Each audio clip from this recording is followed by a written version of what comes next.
Welcome once again to Lehto's Law. Here's Steve Lehto. Larry sent me a note. Says, Steve, check out the story. It's from Michigan. That's where I live, Michigan. 6 chickens in a Lake Michigan tourist town spawned a federal court case. So the western shore of the lower peninsula of Michigan is on Lake Michigan. And there's a town over there called Douglas. So Matthew Miller wrote this story for mlive.com. A woman says her backyard chickens were a natural next step for her, a logical continuation of her interest in natural health, healing, and clean, healthy food. So she went to the city of Douglas and got a permit from them to put in a chicken coop, which they gave her. They gave her a permit. She then spent $23,000 on a coop and a chicken run, and she put in taller fence and began raising chickens, which she named, which is always a dangerous thing. If you name it, it's a pet. But another story altogether. About 1 month later, this all happened in June of 2023 is when it started. A zoning official from Douglas came and broke the news to her that a neighbor had objected to the chicken's presence. And it turns out that there was a chicken ordinance passed in 2020. And according to that, if somebody objects, you can't have the chickens. But here's the problem. The ordinance says that when someone comes in and says, I'd like to keep chickens, that the city is then supposed to go and speak to the neighbors and go, does anybody object? And if somebody objects, then you don't give the person the permit. But when this woman came in and applied for the permit, she said, I want a permit for chickens. What do I need to do? They said, oh, and they gave her one. And somebody forgot to go check with the neighbors. So according to the city, she's now got to get rid of her chickens. So she says she doesn't want to do that because, number one, she likes them. Number two, she likes the fresh eggs. And number three, she thinks it's just wrong on principle. She applied for a permit. She got a permit. So she said, I was raised in a family that loves the country, that believes in our freedom, that's grateful for people who fought and who still fight for our freedoms. And those freedoms and rights are very near and dear to me. So she filed a lawsuit in U.S. District Court, Western District of Michigan, and that, of course, is where Douglas, the city's located. And she calls what they did a standardless and unreviewable veto over her use of her property. That's from her complaint. So they say that this is unconstitutional. Now, the city didn't comment on this because of pending litigation, but an attorney with the Pacific Legal Foundation is helping her. Her attorney says the case is about much more than just her chickens. It's about property rights and whether your neighbors can dictate what you can do on your own land, particularly when it comes to something like a traditional backyard use, like having a garden or raising chickens. We can imagine a city passing a law like this that said if your neighbors object, you can't have a barbecue, or you can't shoot hockey pucks, or have kids running around in the back. If your neighbors object, then your land use rights are subject to their whims. So the woman lives a short walk from Lake Michigan in a house her grandparents built in the 1960s. She moved there in 2009 to care for her mother. She and her husband purchased the house 3 years ago.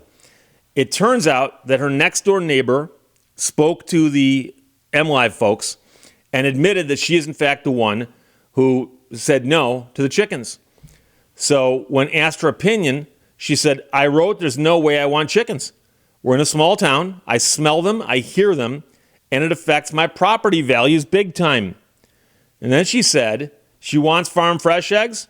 The farmer's right down the street. Go down the street and get the eggs. So the way it works is the ordinance in Douglas gives adjacent property owners 21 days to object when neighbors request a chicken permit. In this case, the city didn't follow its own process, reaching out to neighbors only after the permit had been approved. And so mistakes were made, as we say. The suit also takes issue with the way the ordinance is written, in the fact that it gives neighbors the power to veto backyard coops, and the fact that it does not offer any sort of appeal process. The attorney says it's an abdication of political responsibility to decide whether or not chickens are allowed. You can't say chickens are allowed except in neighborhoods where people don't want them. So the woman was cited for violating the chicken ordinance in November of last year. She faces a potential fine of $300 a day for how long she keeps the chickens. She's already facing close to $80,000 in fines. If the city were to determine the violation began when she started keeping them, it'd be more than $200,000. But of course, most people would say that's crazy to say that she should be fined for keeping chickens after she got a permit saying she could and before she was told she couldn't. So the woman says, a lot of people told me, don't do it, just get rid of the chickens. And I'm like, are you kidding me? This is our right. These are my chickens. So there's a couple of things going on here. I've mentioned recently, for some odd reason, the administrative process that often happens before litigation. And so you apply for a permit and they don't give it to you, or you apply for a permit and you get it. You apply for a permit, you get it, and then they try to rescind it, which is kind of what's happening here. And the question then is, how do you fight this? How do you fight this? And so a lot of these rules will say, if you object to how we've handled this, you can then ask for a hearing before this board or these people or this panel, and they will hear evidence and they'll make a ruling. But sooner or later, you exhaust your administrative possibilities. And when you've exhausted your administrative appeals, you then may be forced to litigate, especially if it's a constitutional law issue. Here she's saying it's a property rights issue, what I do with my own property, therefore it's a constitutional law issue. Okay. And so she's got to file a lawsuit in federal court. But, you know, there is a process and somebody screwed up. Whose fault is that? And so the question, first of all, is if she'd applied for the permit and they had asked the neighbors and the neighbors said, no, you can't do that. Then they came back and said, no, you can't do that because the neighbor objected. If she filed that lawsuit, would she win? And it looks like the people who are helping her say, yes, we'd even fight that. But it's a different question with her because the way it went down, which number one means is I believe at least something she can win on. And she's also much more sympathetic because she did everything right. So that's that. But the real question is, so the city might be forced to let this woman keep her chickens.